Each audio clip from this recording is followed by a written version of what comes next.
Canadian premiers and federal politicians are unanimous. U.S. President-elect Donald Trump's planned 25% tariffs on all goods imported from Canada is going to be a major threat to our economy. The U.S. imports more than $587 billion in products from Canada every year. Our top exports to the U.S., as a reminder, are crude oil and petroleum, cars and auto parts, metals, minerals, forestry products, and consumer goods. So what would a tariff mean for Canadian companies and for you? Ian Lee is an associate professor at Carleton University's Sprott School of Business. He is joining us from Ottawa. Ian, this is what I'm hoping we can drill down into, is the fact that this is a big number. We all say it's going to be a huge hit. What does that look like in brass tacks? I'm going to get to that in a moment. But first of all, is Canada prepared, do you think, for this 25% hit? President-elect Trump had been signaling during his campaign he was looking at 20%. But are we prepared for 25? No, I don't think we are. There was probably a lot of people in Canada that didn't think he was going to be elected. So why are we going to prepare for his election?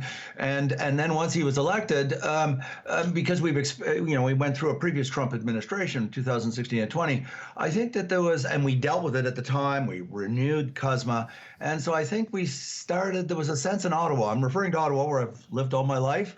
There was a sense that, hey, we've seen this movie before. We know how to deal with it, and I think that the tweet that came out from Mr. Trump the other night was a game changer. It was a real eye opener. And I think that that's just by the reaction across the country from leaders, political leaders and premiers, shows that how I think much we were caught off guard. Let's talk about jobs and how those will be affected. Trade supports a large chunk of our Canadian workforce. About 3.3 million jobs are supported by exports. So what do these threatened tariffs mean for the workforce?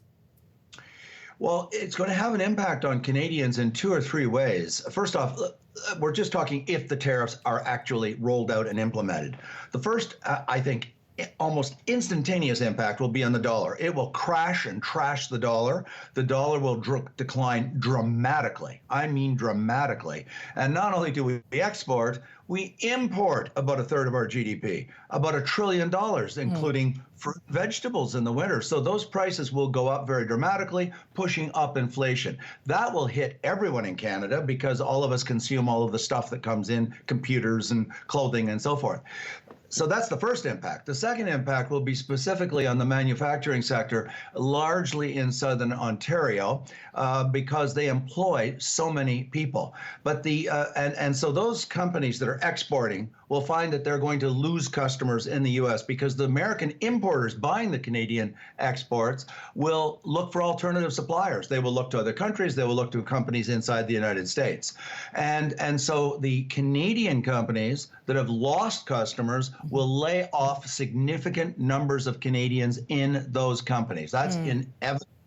And then the third longer term effect that really terrifies me is that it's going to send a signal to investors.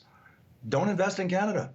It's not a good place to invest. Go to the States and invest because you'll be inside the walls of the tariffs. You won't be hit by tariffs. And so the long-term effect will even be more stunning on us because I think it could drive us down into a third world country when you lose that magnitude of capital investment. Well, capital investment is the jobs creates the jobs. You know, people sort of their eyes glaze over when they hear this word capital investment. Yeah. It is literally the jobs of tomorrow. It creates the factories of tomorrow, the technologies of tomorrow. And so when that dries up or drops precipitously and dramatically, in 2 or 3 years from now, you have a lag because new businesses are not being created. And in fact, existing businesses will probably take that as a signal to relocate to the States. It's right next door. It's only about an hour away for most of us. Most of us live within an hour of the U.S. border. Yeah. And the barriers to exiting there are not that large.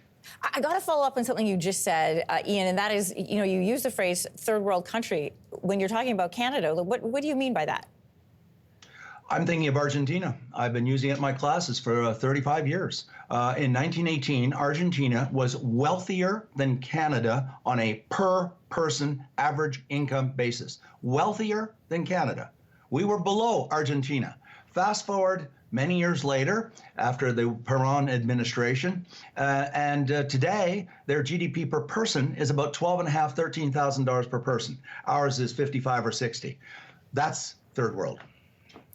Wow. Ian Lee, Associate Professor at Carleton University's Sprott School of Business. We will have more to say on this topic, we know, as we get closer to January and seeing what the plan is for Canada. Thanks so much. My pleasure, Anne-Marie. Thank you.